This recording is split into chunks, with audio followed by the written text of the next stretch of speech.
بسم الله الرحمن الرحيم.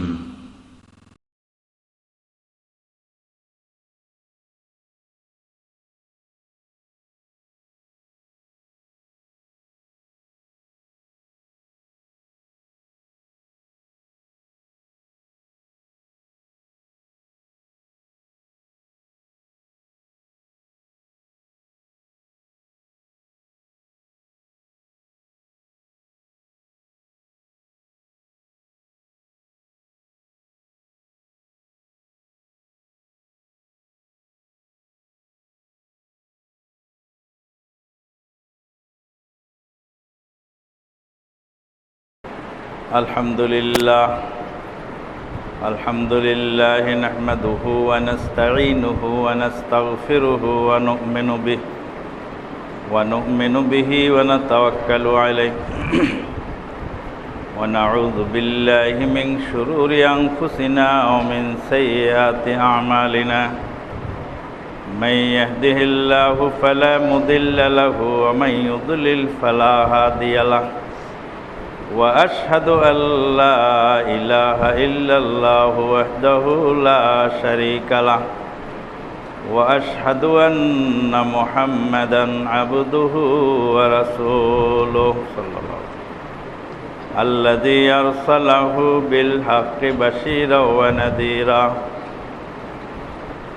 وداعيا إلى الله بإذنه وسراجا منيرا أما بعد فإن خير الحديث كتاب الله وخير الهدي هدي محمد صلى الله عليه وسلم وشر الأمور محدثاتها وكل محدثة بدعة وكل بدعة ضلالة وكل ضلالة في النار.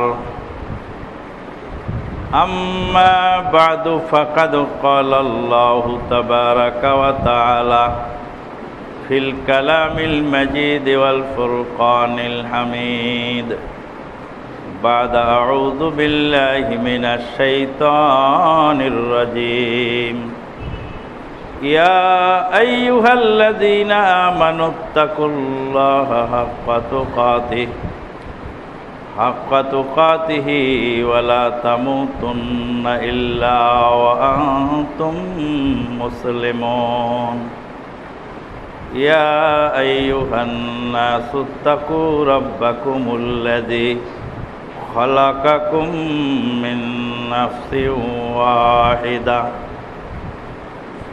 وخلق منها زوجها وبث منهما رجالا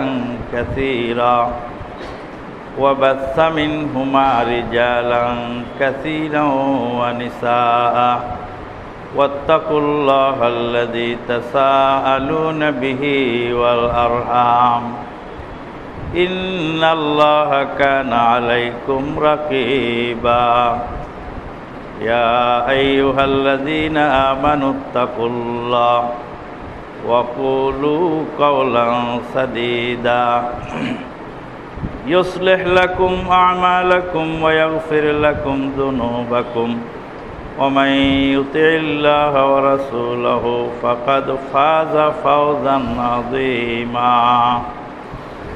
وقال تعالى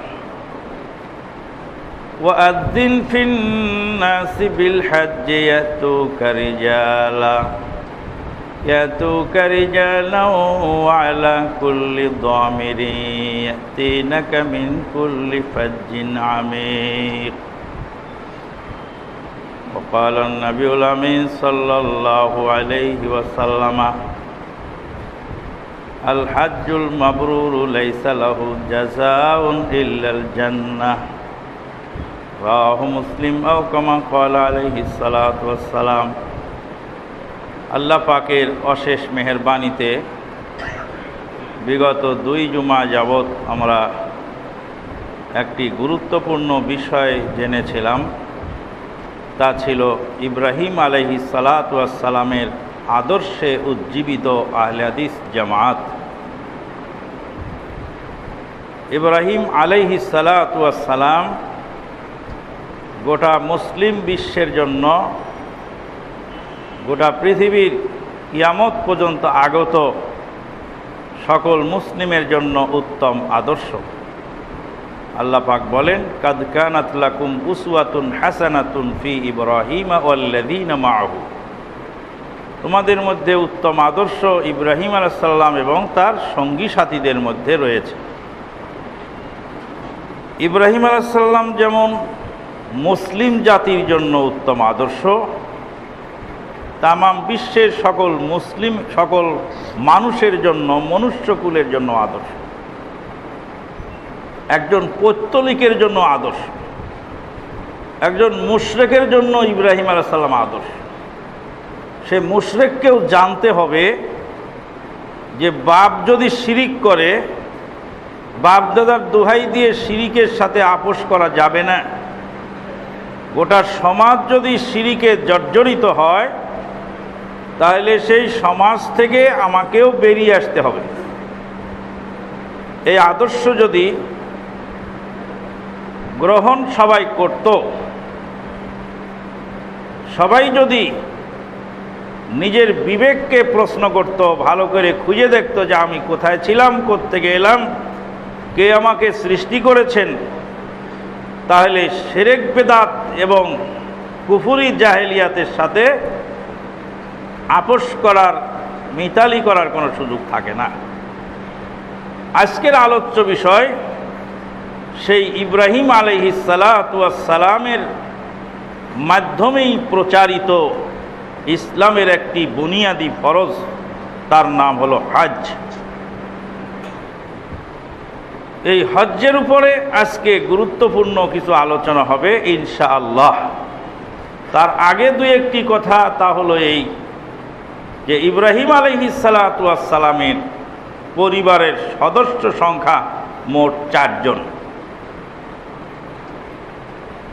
4 জনের মধ্যে ইব্রাহিম আলাইহিস সালাম নেতৃত্ব দানকারী, আর তার 2 জন স্ত্রী তার সঙ্গে, একজন মা সারা আর একজন হলেন মা হাজেরা। গত জুমায় অবশ্য খুতবার মধ্যে যেখানে হাজেরা নামটি উচ্চারিত হয়েছে, ওখানে আসলে ঘটনাটি ছিল মা সারা রাদিয়াল্লাহু তাআলা আনহা জালেম বাদশার কাছে যখন ধরা পড়লেন। ধরা করার পরে ইব্রাহিম আলাইহিস সালাম বলছিলেন, সারা,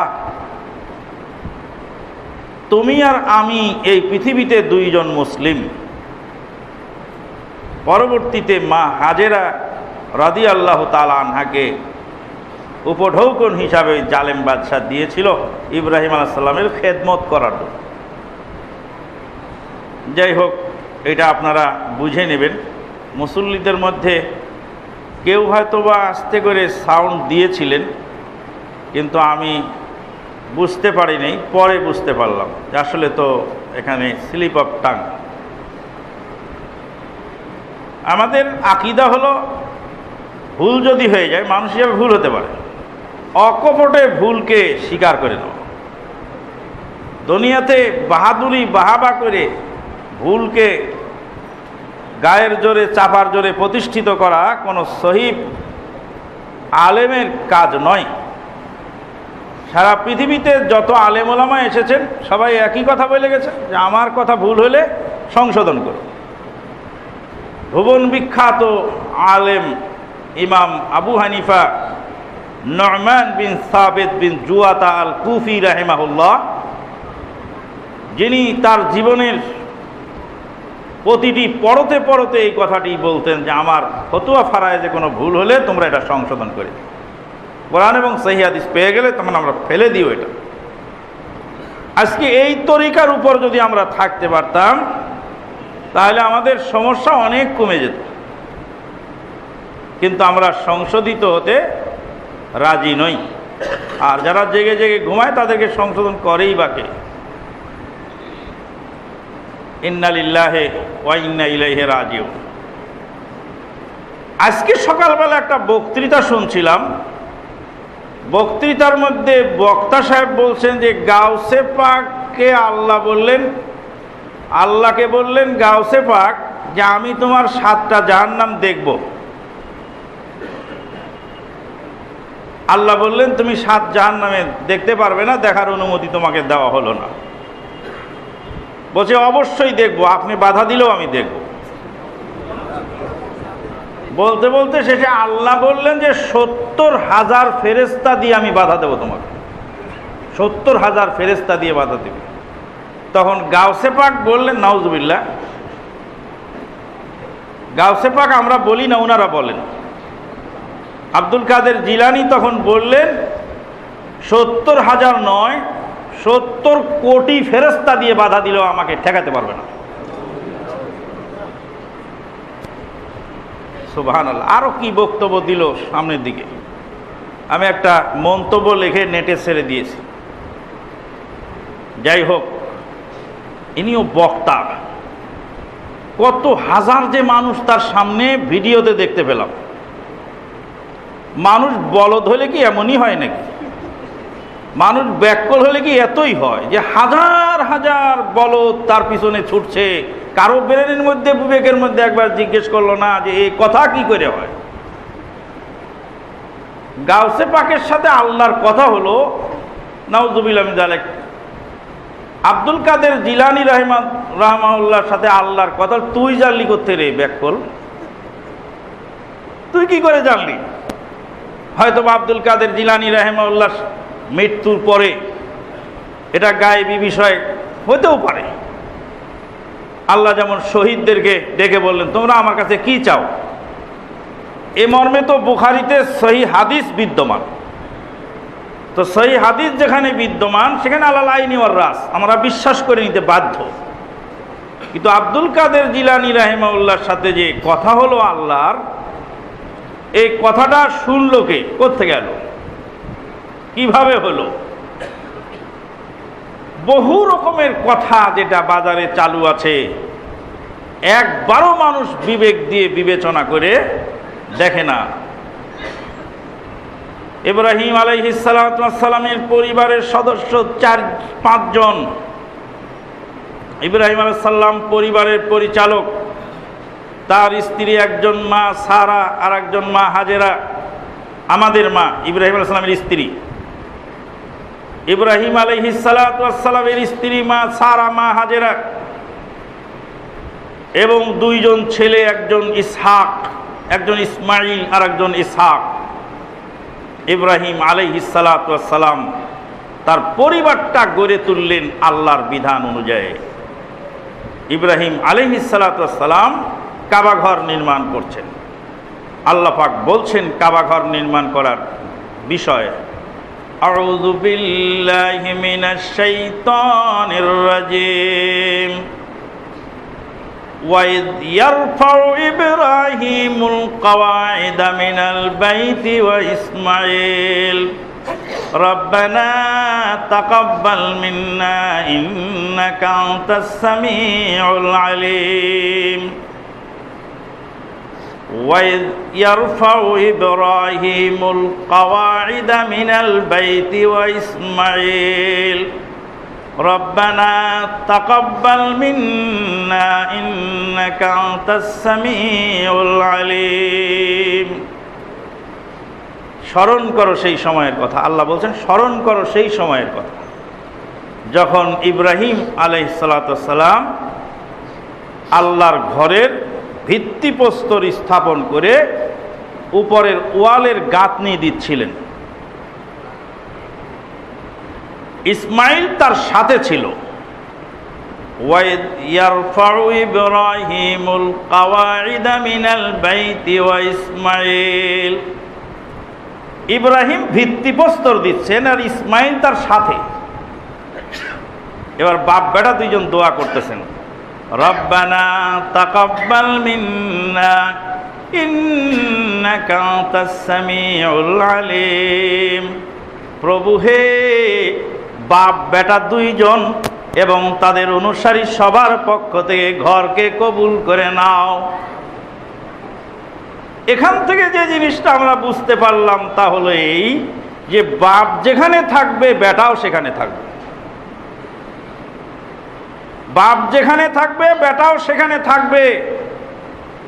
আপনি তাওহীদ মসজিদে এসে কোরআন সুন্নাহর সহি আকীদা ভিত্তিক সালাত যেখানে পড়া হয় এখানে এসে আপনি সালাত আদায় করতে সক্ষম।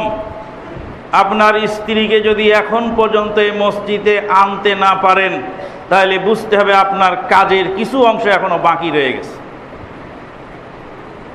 আপনি যদি তাওহীদপন্থী আকীদায় কাফেলায় যোগদান করেন, আপনার ছেলে মেয়েকে যদি এই পথে না আনতে পারেন বুঝতে হবে এখনো কিছু অংশ বাকি রয়ে গেছে। রব্বানা ওয়াবআস ফীহিম রাসূলা, প্রভু হে এদের মধ্যে একজন রাসূল প্রেরণ করুন।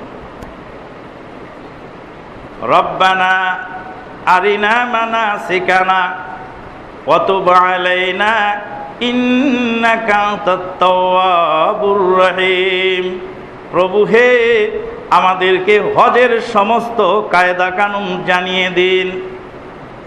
ইব্রাহিম আলাইহিস সালাম এবং তার ছেলে ইসমাইল একই সঙ্গে, আমাদের ওই ভাই পুলিশ সদস্য ছেলেটাকে সাথে করে নিয়ে মসজিদে আসছেন। আমাদের ওই ভাই চাউলের ব্যবসা করেন, বাচ্চাটাকে সাথে নিয়ে আসছেন। আমাদের ওই ভাই চাকরি করেন, ছোট্ট শিশু বাচ্চাটাকে কোলে করে নিয়ে এসেছেন। আমাদের মসজিদে রাসূলের তরিকায় ইবাদত হয়, ছোট বড় সবারই আসার অধিকার আছে। আর অনেক মসজিদে দেখবেন বাচ্চাদেরকে আলাদা রাখো, দূর হ, দূর হ, মানে গর্জনই অন্যরকম। কিন্তু হাদিসে এসেছে রাসূলুল্লাহ সাল্লাল্লাহু আলাইহি ওয়াসাল্লাম বাচ্চার কান্নার আওয়াজ শুনলে সালাতটাকে সংক্ষেপ করে দিতেন। বাচ্চা আসবে, কান্নাও করবে, এটাই রাসূলের জামানার সুন্নত। এখন মহিলাদেরকে তো আনাই নিষেধ, মহিলারা অপান্তেও অর্বাচীন কুলাঙ্গার, নাউযুবিল্লাহ মিন যালিক। মহিলাদেরকে সি দুরু দুরু, এরা মসজিদে ঢুকবে কি করে? মসজিদ নষ্ট হয়ে গেল। আল্লাহু আকবার, সুবহানাল্লাহ বিহামদিহি, সুবহানাল্লাহিল আযীম।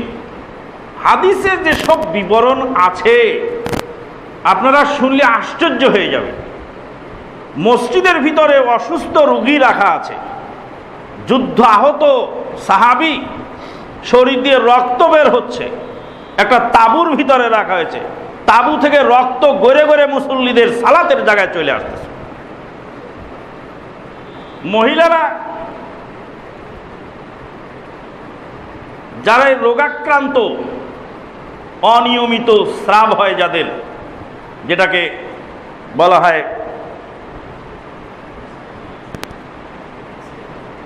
নেফাস, ইস্তেহাজা, ধন্যবাদ।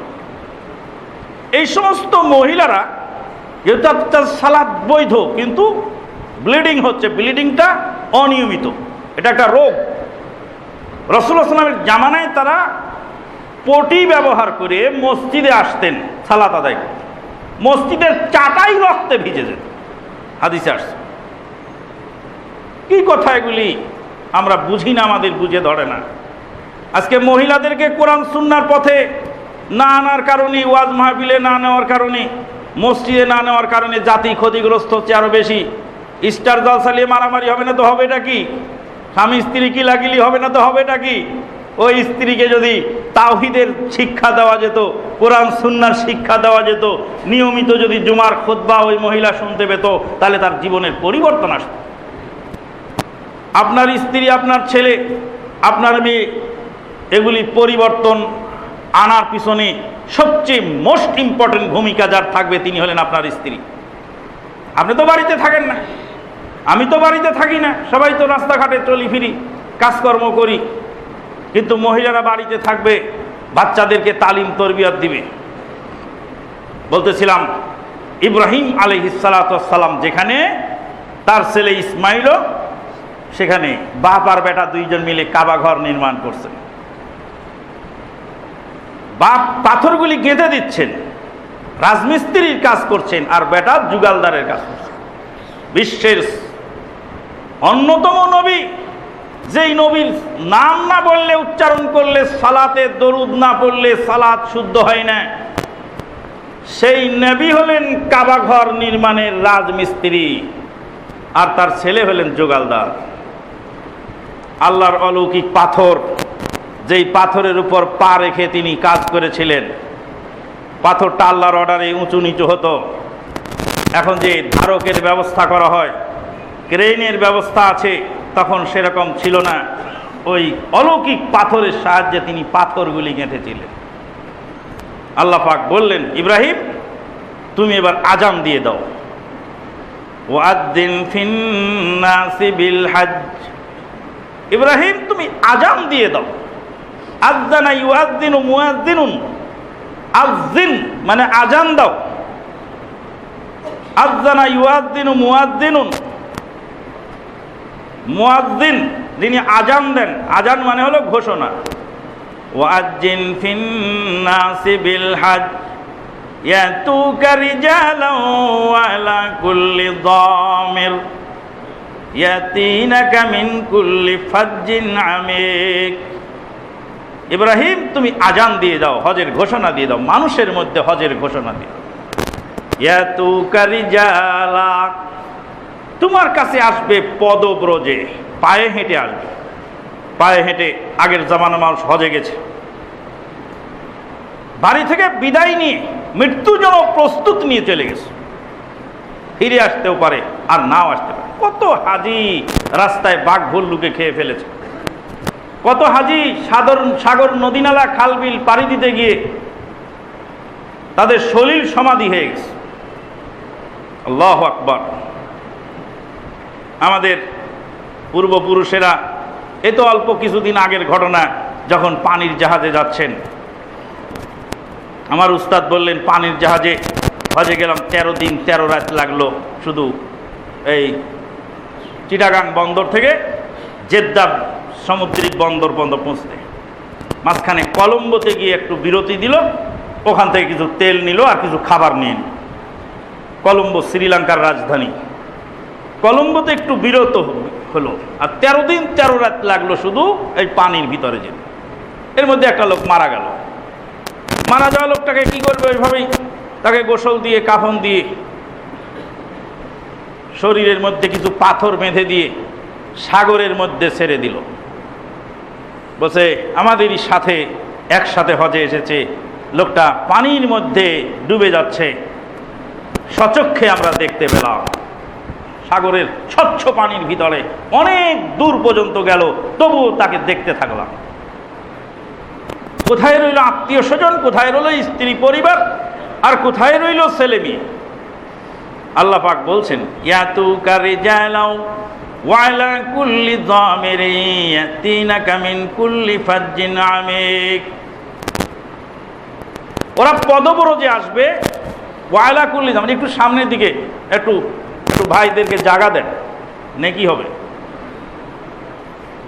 ইয়াতুকা রিজালাও ওয়া আলা কুল্লি দামির, দামির শব্দের অর্থ হলো কৃষ্ণকায় উট, মানে হজের হাজি যাত্রী নিয়ে চলতে চলতে চলতে চলতে একদম চিহ্ন শীর্ণ হয়ে গেছে। হাজির অবস্থা তো হয়েছেই, আবার যে উটের উপর আসতেছে উটের অবস্থাও দুর্বল। ওয়ালা কুল্লি দামিরিন ইয়াতিনাকা মিন কুল্লি ফাজ্জিন আমিক, পৃথিবীর প্রান্ত ও প্রান্ত থেকে চলে আসবে। হজের মাঠে গেলে দেখা যায় যে কত জাতের মুসলমান, কত রঙের মুসলমান, কত ধর্ম বিশ্বাস এবং কত আকীদার মুসলমান সেখানে বাস করে। হজের মাঠে এসে তারা হজে আসছেন, তাদের এক একজনের আচরণ, এক একজনের কার্যকলাপ আর এক একজনের বিষয়াদি দেখলে আপনি হতভম্ব হয়ে যাবেন। লিয়াশহাদু মানাফিআ লাহুম, তাতে তারা তাদের কল্যাণ সেখান থেকে প্রত্যক্ষ করে যাবে। গোটা বিশ্বের মুসলিম জাতির মিলন মেলা হলো হজ। হজ আল্লাহর ইবাদত। আল্লাহর নবী সাল্লাল্লাহু আলাইহি ওয়াসাল্লাম বলেন, হজ আল হাজ্জুল মাবরুরু লাইসা লাহু জাযাউন ইল্লাল জান্নাহ, কবুল হজের সওয়াব আল্লাহর কাছে জান্নাত ছাড়া আর কিছু নয়। সরাসরি জান্নাত, কবুল হজের সওয়াব। রাসূলুল্লাহ সাল্লাল্লাহু আলাইহি ওয়াসাল্লাম আরো বলেন, মান হাজ্জা, যে ব্যক্তি হজ করলো, ওয়ালাম ইয়ারফুস ওয়ালাম ইয়াফসুক, হজের মধ্যে রাফাস শব্দের অর্থ হলো যৌন আচরণ, আর ফুসুক শব্দের অর্থ হলো শরীয়ত গর্হিত কোনো কাজ করা। শরীয়ত গর্হিত কোনো কাজও করে নাই, কোনো যৌন আচরণে লিপ্ত হয়।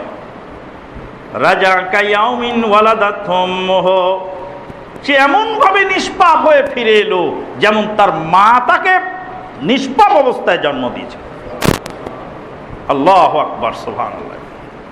সে যেন হজের মাঠ থেকে নিষ্পাপ হয়ে ফিরে এলো, নবজাতক শিশুর মতো তার জীবনের সমস্ত পাপকে ডিলিট করে দেওয়া হলো। আল্লাহু আকবার। এই বক্তৃতা শুনিয়ে সাতক্ষীরার একজন ভ্যান ড্রাইভার, রিক্সা ভ্যান চালায়, সে 13 বছর না 12 বছর যাবৎ ভ্যান চালানো টাকা জমায়ে তারপরে হজে যাওয়ার ব্যবস্থা করেছেন এবং হজ করে এসেছেন। আমাদের দেশে কত কোটিপতি লোক আছে, হজে যায় না। আর এখানে শয়তান ইবলিস কাজ করে যে হজ যদি ঠিক না রাখতে পারো তাহলে জীবন ধ্বংস হয়ে যাবে, কাজে হজ ঠিক রাখতে পারবা না, এই বয়সে হজ করো না। এলো শয়তানি চক্রান্ত। হজ আবার ঠিক রাখে কেমন?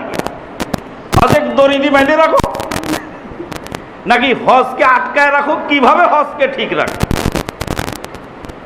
হজে যাবেন তো, হজ তো এমন ইবাদত যে আপনার আমার জীবনের সব পাপ পঙ্কিলতা দূর করার জন্য একটা উত্তম প্রশিক্ষণ।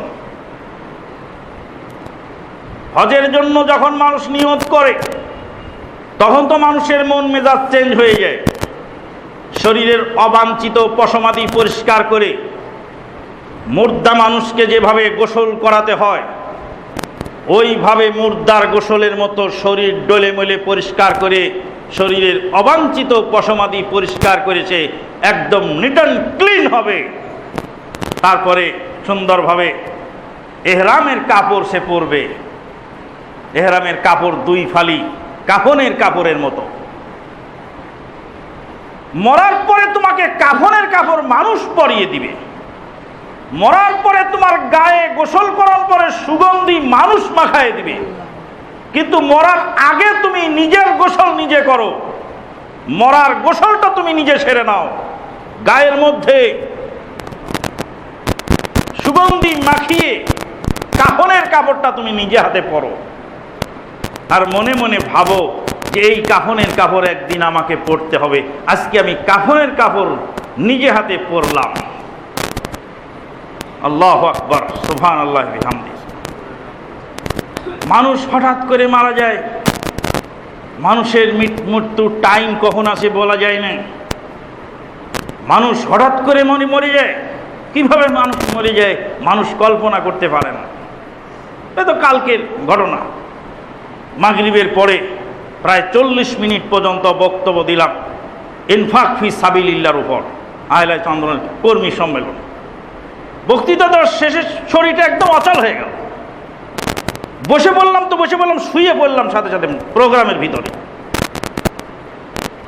সমস্ত জামা কাপড় খুলে বাতাস দিয়ে পানি দিয়ে একদম একাকার হয়ে গেল। মনে মনে ভাবলাম যে হায়াতটা রয়েছে তাই আল্লাহ আমাকে আবার ফিরিয়ে দিলেন। ছেলে পেলে কে কোথায় থাকলো কারো খোঁজ খবর নেওয়ার সময় পাওয়া গেল, তড়িৎ গতিতে খবর হয়ে গেল এদিক ওদিক। এভাবেই তো বহু মানুষ মারা গেছে। খুতবা দিতে দিতে জেদ্দার একজন খতিব সেন্সলেস হয়ে খুতবা দেওয়া অবস্থায় পড়ে গেলেন আমাদের চোখের সামনে। সেজদা দিয়ে কত মানুষ ওঠে নেই, কত মানুষের জীবন এইভাবে চলে গেছে। কেউ ঘুমিয়ে আছে, ওঠে নেই, কেউ হজের ইহরাম করেছে আর হয়নি। এইভাবেই তো মানুষ চলে যায়। আচানক আপনি চলে যাবেন, আপনার ছেলে মেয়ে গানে ভেসে যাবে, তাদের দিনপথ কিভাবে চলবে আপনার একটা দুশ্চিন্তা।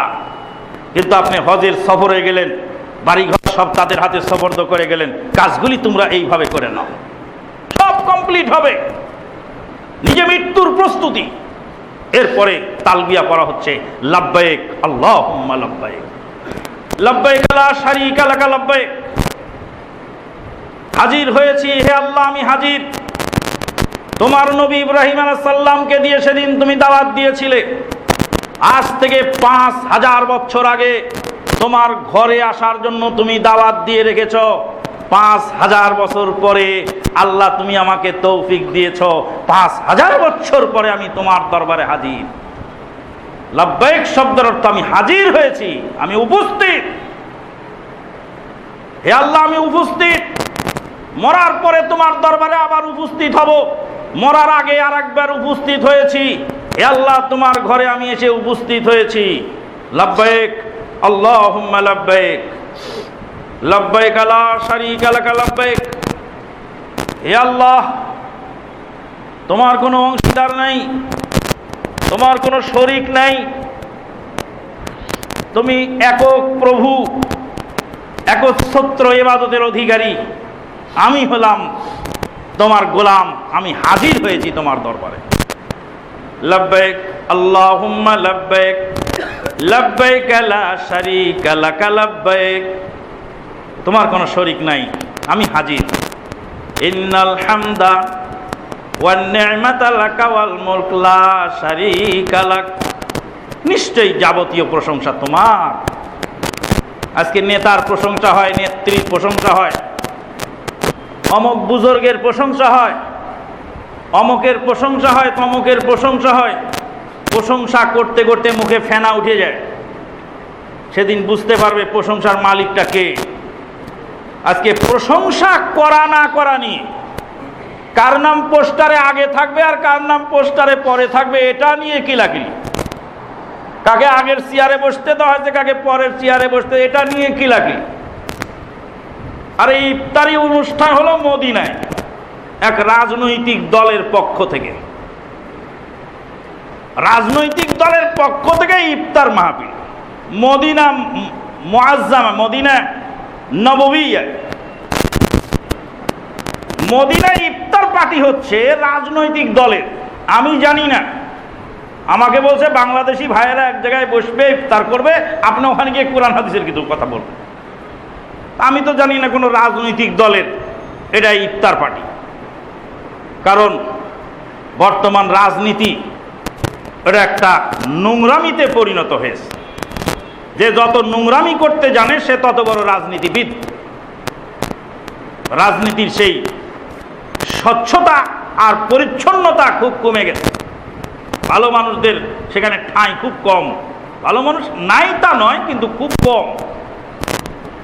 ইফতার খাওয়ার পরে যে মারামারি লাগলো, আল্লাহু আকবার। তো ইফতারি রিবা দরকার কি আর মারামারি রিবা দরকার? ইন্না লিল্লাহি ওয়া ইন্না ইলাইহি রাজিউন, লা হাওলা ওয়ালা কুওয়াতা ইল্লা বিল্লাহ পড়ে আমি চলে আসলাম। কোনো কাজ হলো না। এই যে বয়ান শুনলো, সিয়াম পালন করলো, কোনো কাজ হলো না।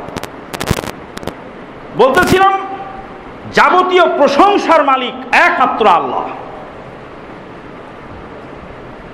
কোন রাজনৈতিক নেতৃবৃন্দ সম্পর্কে কটু মন্তব্য করলে সে যত বড় আলেমই হোক না কেন, তার মসজিদের মুসল্লিরাই তাকে ঠ্যাঙে দড়ি লাগাবে। ঘাপটি মেরে মুসল্লি বসে আছে, সে হলো মুসল্লি, ইমামকে শ্রদ্ধা করে। ইমাম যদি তার রাজনৈতিক যে দলেরই লোক হোক না কেন, সেই দলের কোনো সমালোচনা করে, তো ইমামের ঠ্যাঙের দড়ি লাগানোর জন্য মুসল্লি রেডি। কিন্তু রাসূল সাল্লাল্লাহু আলাইহি সাল্লাম সম্পর্কে, আল্লাহ সম্পর্কে কটু মন্তব্য করলে তার দেখার কেউ নেই। 70 কোটি ফেরেশতাকে দিয়েও আটকাতে পারবেন আব্দুল কাদের জিলানীকে আল্লাহ। এই কথা যে লোক বলে, সে কত বড় জাহেলি কথা আর কত বড় কুহুরি কালাম শুনছে হাজার হাজার মানুষ, কেউ বলার নাই। যাবতীয় প্রশংসার মালিক একমাত্র আল্লাহ। হজের মাঠে গিয়ে আমরা তালবিয়া পড়ার সময় শিখলাম, ইন্নাল হামদা ওয়ান নি'মাতা লাকা ওয়াল মুলক লা শারীকা লাক। লাব্বাইক আল্লাহুম্মা লাব্বাইক, লাব্বাইক লা শারীকা লাকা লাব্বাইক, ইন্নাল হামদা ওয়ান নি'মাতা লাকা ওয়াল মুলক লা শারীকা লাক। আল্লাহু আকবার। হজের মাঠে যত দোয়া দরুদ পড়বেন সব তাওহীদ। তাওহীদ মানে একত্ববাদ। একত্ববাদ তার পোশাকে, একত্ববাদ তার অন্তরে। এক আল্লাহ ছাড়া সে কাউকে বিশ্বাস করে না। এক রাসূল ছাড়া কাউকে সে নেতৃত্ব দেওয়ার যোগ্য মনে করে না। এক রাসূল সাল্লামের তরিকা ছাড়া তার সামনে আর কোনো তরিকা নেই। এক আল্লাহর ইবাদত ছাড়া তার আর কোনো ইবাদত নাই। এটা হলো তার ভিতরের তাওহীদ। মুখে বলছে লা শারীকা লাক, এটা মুখের তাওহীদ। পোশাক পরেছে সবাই সাদা কাফনের কাপড়, এটাও তাওহীদ। তাওহীদ মানে একত্ববাদ।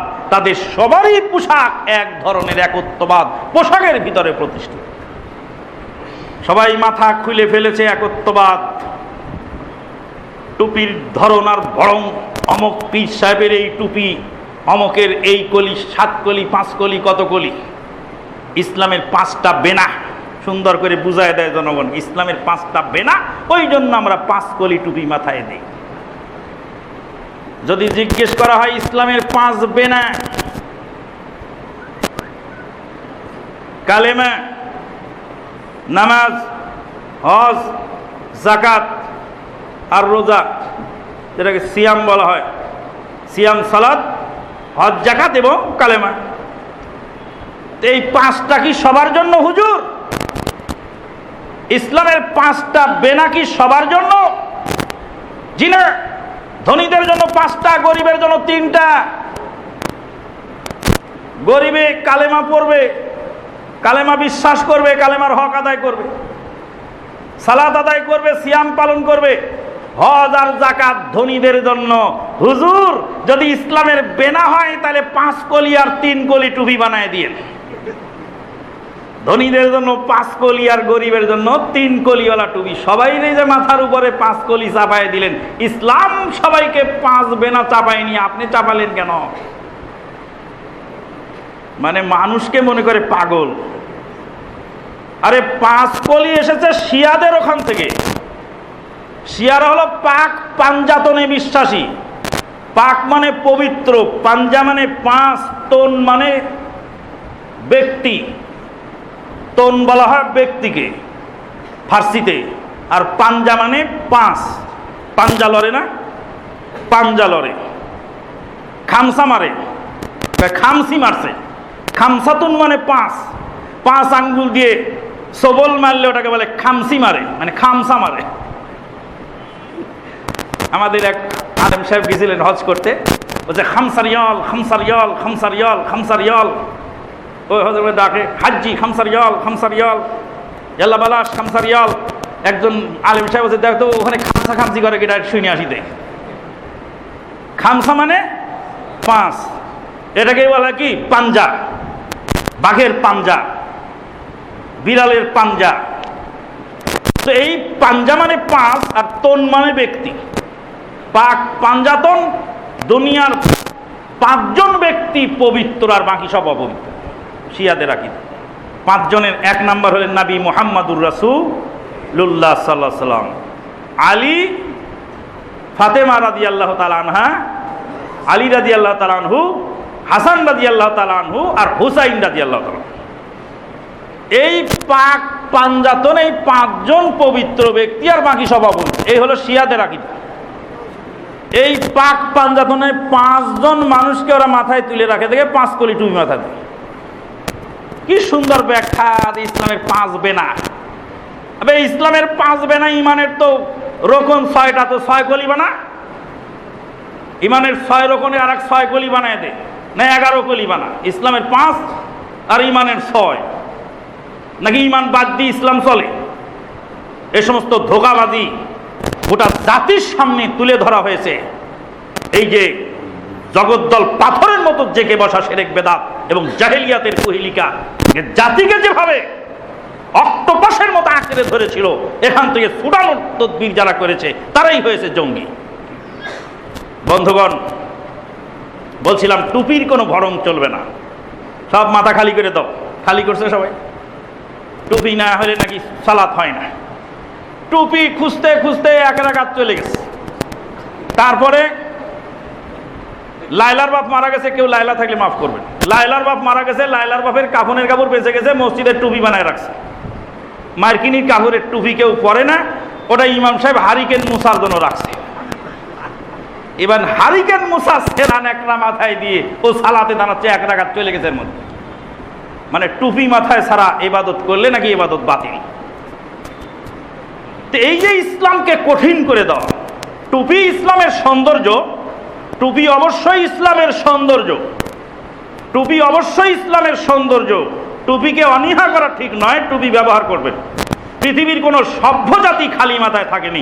এখনো আরব দেশের লোক মাথা খালি করতে হলে জিজ্ঞেস করে পাশের লোককে যে আমি আমার মাথা খালি করতে পারবো কিনা।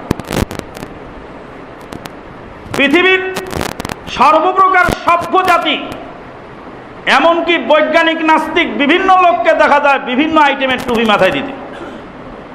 বিভিন্ন জাতের লোক, হিন্দুরাও টুপি মাথায় দিয়েছে, আবার ইংরেজরাও টুপি মাথায় দিয়েছে। ইংরেজরা সাহেবী টুপি, ইংরেজরা, হিন্দুরা কেউ গান্ধী টুপি, কেউ নেহেরু টুপি, আবার কেউ লিয়াকত ক্যাপ, কেউ জিন্না ক্যাপ ব্যবহার করছে। টুপি হলো ইসলামের সৌন্দর্য। টুপির বিষয় যেটা হবে, সেটা ইহুদিদের টুপি হলো ছোট, মাথার উপরে থাকে টিকলির উপর, টিকলির উপরে যে বসে থাকে খাড়া টুপি, এগুলো হলো ইহুদিদের টুপিদের মতো সাদৃশ। মুসলমানদের টুপি হবে যেখান থেকে চুল গজায়, এখান থেকে পুরা মাথা ঢেকে ফেলবে এবং মাথার ইয়ের সাথে, চুলের সাথে টুপি লেগে থাকবে। যে টুপি চুলের সাথে লাগে না, ওই টুপির সুন্নতি ইয়ের মধ্যে পড়ে না। যাই হোক, সেটা একটা ব্যাপার। টুপি একটি পোশাক, এটা নিয়ে অতিরিক্ত বাড়াবাড়ি করাও যেমন ঠিক নয়, এটা নিয়ে অনীহা পোষণ করাটাও, এটাকে অবজ্ঞা করাটাও ঠিক। বলতেছিলাম, সমস্ত টুপি খুলে ফেলে দাও, মাথা খালি করো, পা খালি করো। এবার কাবা ঘর তোয়াফের আগে ডান কাঁধটাও খালি করে নাও, দেখি তোমার শরীরটা কেমন, তোমার বাহুতে কতটা বল, বাহুটা খুলে বের করে দেখাও মানুষ। লাব্বাইক আল্লাহুম্মা লাব্বাইক, লাব্বাইক লা শারীকা লাকা লাব্বাইক, ইন্নাল হামদা ওয়ান নি'মাতা লাকা ওয়াল মুলক লা শারীকা লাক, লাব্বাইক আল্লাহুম্মা লাব্বাইক। এরপর কাবা ঘর তোয়াফ হলো, 7 চক্কর দিলেন। আল্লাহুম্মা ঈমানাম বিকা ওয়া তাসদীকাম বিনবিয়িকা ওয়াত্তিবাআম বিসুন্নতি রাসূলিকা। আল্লাহুম্মা ঈমানাম বিকা, হে আল্লাহ তোমার প্রতি ঈমান রেখে, ওয়া তাসদীকাম বিনবিয়িকা, তোমার নবীকে সত্য বলে জেনে নিয়ে, ওয়া তাসদীকাম বিরাসূলিক ওয়াত্তিবাআম বিসুন্নতি নবিয়িকা, তোমার নবীর সুন্নতের ইত্তেবায়ে আমি হাজরে আসওয়াদ থেকে তোয়াফ শুরু করলাম। হাজরে আসওয়াদ থেকে তোয়াফ শুরু হলো। তোয়াফের আমল একটু প্রথম 3 চক্কর একটু হিলে ধুলে জোরে জোরে হাঁটা। তোয়াফ শেষ হলো। প্রত্যেক চক্করে হাজরে আসওয়াদকে পারলে চুমু দিবে, না পারলে হাত দিয়ে ইশারা করে চলে যাবে। এরপরে সাফা মারওয়া পাহাড়। ইন্নাস সাফা ওয়াল মারওয়াতা মিন শাআইরিল্লাহ ফামান হাজ্জাল বাইতা বি'তামারা ফালা জুনাহা আলাইহি আন ইয়াতাওয়াফা বিহিমা ওয়া মান তাতাওয়া খায়রান ফাইন্নাল্লাহা শাকিরুন আলীম। ইন্নাস সাফা ওয়াল মারওয়াতা মিন শাআইরিল্লাহ, সাফা পাহাড় এবং মারওয়া পাহাড় এটা আল্লাহর নিদর্শনের অন্তর্ভুক্ত। সাফা পাহাড়ের উপরে মূর্তি ছিল, মারওয়া পাহাড়ের উপরে মূর্তি ছিল জাহেলিয়াতের জামানায়। রাসূলের সাহাবীদেরকে যখন সাফা মারওয়া সাই করতে বলা হলো, তাদের ভিতরে একটা চিন্তা এসে গেল, এই মূর্তি থাক যেখানে ছিল সেখানে আমরা আবার তোয়াফ করব কি করে। আল্লাহ পাক আয়াত নাজিল করলেন, ফামান হাজ্জাল বাইতা বি'তামারা ফালা জুনাহা আলাইহি আন ইয়াতাওয়াফা বিহিমা ওয়া মান তাতাওয়া খায়রান ফাইন্নাল্লাহা শাকিরুন আলীম। কোনো সমস্যা নাই, কোনো নো টেনশন, নো হেজিটেশন, কোনো চিন্তা তোমাদের নাই, সাফা মারওয়া তোমরা সাই করতে পারো। এরপরে ওই দোয়া, লা ইলাহা ইল্লাল্লাহু ওয়াহদাহু লা শারীকা লাহু লাহুল মুলকু ওয়া লাহুল হামদ ওয়া হুয়া আলা কুল্লি শাইইন কাদির। একটি দোয়া, যেই দোয়া বাজারে পড়লে 10 লক্ষ নেকি হয় একবার করে বাজারে ঢুকলে। 10 লক্ষ নেকি, আলফু আলফি হাসানাতিন, 1000কে 1000 দিয়ে গুণন করলে 10 লাখ হয়। এই দোয়াটি বাজারে ঢুকার সময় কেউ পড়লে 10 লক্ষ নেকি। এই দোয়াটাই আরাফার ময়দানের শ্রেষ্ঠ দোয়া। আল্লাহর নবী বলেন, খায়রু দুআ ইয়াউমি আরাফা, উত্তম দোয়া হলো আরাফার দিনের দোয়া। কুলতু, আমি বলেছি, ওয়ান নাবিয়্যুনা মিন ক্বাবলি, আর আমার পূর্বের সব নবী এই দোয়া করেছে। এক এক যুগে এক এক নবীদের এক এক দোয়া, এক এক শরীয়ত কম বেশ ছিল, কিন্তু এই দোয়াটা এমন কমন যে যেদিন থেকে হজ চালু হয়েছে সেদিন থেকে কোনো নবী বাদ দেয়নি এই দোয়া। পৃথিবীতে যত নবী রাসূল এসেছে সব নবী রাসূল এই দোয়া করেছে হজের মাঠে গিয়ে। লা ইলাহা ইল্লাল্লাহু ওয়াহদাহু লা শারীকা লাহু লাহুল মুলকু ওয়া লাহুল হামদু ওয়া হুয়া আলা কুল্লি শাইইন কাদির। এই দোয়াটা যদি সকালে 10 বার পড়েন, ইসমাঈল আলাইহিস সালামের বংশের 100 জন লোকের এক গোলাম আজাদের নেকি পাওয়া যাবে। এই দোয়াটা যদি বিকালে সন্ধ্যায় পড়েন, তাহলে ইসমাঈল আলাইহিস সালামের বংশের 100 জন গোলাম আজাদের নেকি পাওয়া যাবে। এই দোয়াটা আরাফার মসজিদ, সাফা পাহাড়ে, মারওয়া পাহাড়ে, লা ইলাহা ইল্লাল্লাহু ওয়াহদাহু লা শারীকা লাহু লাহুল মুলকু ওয়া লাহুল হামদু ওয়া হুয়া আলা কুল্লি শাইইন কাদির। এক আল্লাহ ছাড়া অন্য কোনো সত্য উপাস্য নাই, তিনি একক সত্তা, তার কোনো অংশীদারিত্ব নাই, তিনি সকল বিষয়ে ক্ষমতাবান। এরপর আরেকটা দোয়া, লা ইলাহা ইল্লাল্লাহু ওয়াহদাহু আনজাযা ওয়া'দাহু নাসারা আবদাহু ওয়া হাযামাল আহযাবা ওয়াহদাহু। লা ইলাহা ইল্লাল্লাহু ওয়াহদাহু আনজাযা ওয়া'দাহু নাসারা আবদাহু ওয়া হাযামাল আহযাবা ওয়াহদাহু। এক আল্লাহ ছাড়া কোনো সত্য মাবুদ নেই, তিনি একক সত্তা, তিনি তার ওয়াদাকে যথাযথভাবে পূর্ণ করেছেন, তার বান্দাদেরকে সাহায্য করেছেন, বহুজাতিক বাহিনীকে একাই তিনি পরাস্ত করেছেন। এই দোয়া তাওহীদ, হজের মাঠটা তাওহীদ, হজের প্রত্যেকটা ইবাদত তাওহীদ। 60 লক্ষ মুসলিম মুজদালিফায় এক রাত্রি যাপন করলো, নারী আর পুরুষ, খোলা আকাশের নিচে, চেটিয়াল ময়দানে, বিস্তীর্ণ ময়দানে, পাহাড় পর্বত, ঝোপঝাড়, উঁচু নিচু জায়গা, পাহাড়ি অঞ্চল, এই মাঠের মধ্যে 60 লক্ষ নারী পুরুষ রাত্রি যাপন করে। 5000 বছর যাবৎ হজ চলছে, আজও পর্যন্ত কোনো যৌন সংক্রান্ত কোনো দুর্ঘটনা সেখানে ঘটেনি, কিয়ামতের আগ পর্যন্ত ঘটবে না। হজের ইহরাম পড়লে মানুষের মন তেজ হয়ে যায়। আল্লাহু আকবার। লিয়াশহাদু মানাফিআ লাহুম, তোমাদের কি উপকারিতা আছে দেখে যাও। কত রাজা, কত বাদশাহ, কত মন্ত্রী, কত শান্তি সব মাঠের মধ্যে পড়ে আছে। আমরা শুইলাম এক জায়গায় গিয়ে, পাশে এসে এক মোটা মহিলা শুয়ে পড়ল।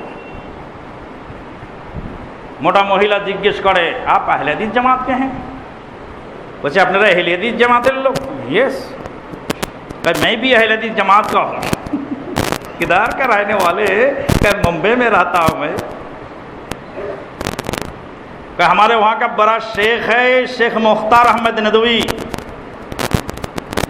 मालेगांव मुंबई, জামিয়া মোহাম্মদিয়ার প্রতিষ্ঠাতা, মোহাম্মদী ইউনিভার্সিটির প্রতিষ্ঠাতা, কোটি কোটি টাকার সম্পদের মালিক আল্লাহ তাকে বানিয়েছিলেন। বিশ্বের একজন বরেণ্য আলেম তিনি হলেন মুখতার আহমদ নদভী। একবার ঢাকায় এসেছিলেন 1985 সালে, নর্থ সাউথ রোডে তিনি ভাষণ দিয়েছিলেন সংক্ষিপ্ত আকারে। বাংলাদেশ জমিয়তে আহলে হাদিসের কনফারেন্সে এসেছিলেন শেখ মুখতার আহমদ নদভী। বললেন যে শেখ মুখতার আহমদ নদভীর মসজিদের মুসল্লি আমি। সাব্বাস মহিলা, এক বেদাতি হুজুরের সাথে ঝগড়া হলো, মহিলা সাপোর্ট করলো আমাদেরকে, মাশাআল্লাহ, কোরআন হাদিস জানে। আমাদের এমনও দিনী বোন আছেন যেমন তেমন আলেমকে ঘোল খাওয়াই দিবে। তারা কোরআন হাদিসের প্রতি আলোচনা পর্যালোচনা শুনে দেখে পড়ে তাদের ভিতরে পরিবর্তন। বন্ধুগণ, গোটা হজের সফরটাই হলো আপনার আমার জন্য একটি নিদর্শন শিক্ষণীয় ঘটনা। জিলহজ মাসের প্রথম 10 তারিখের করণীয় বর্জনীয় আগামী জুমায় আলোচনা হবে।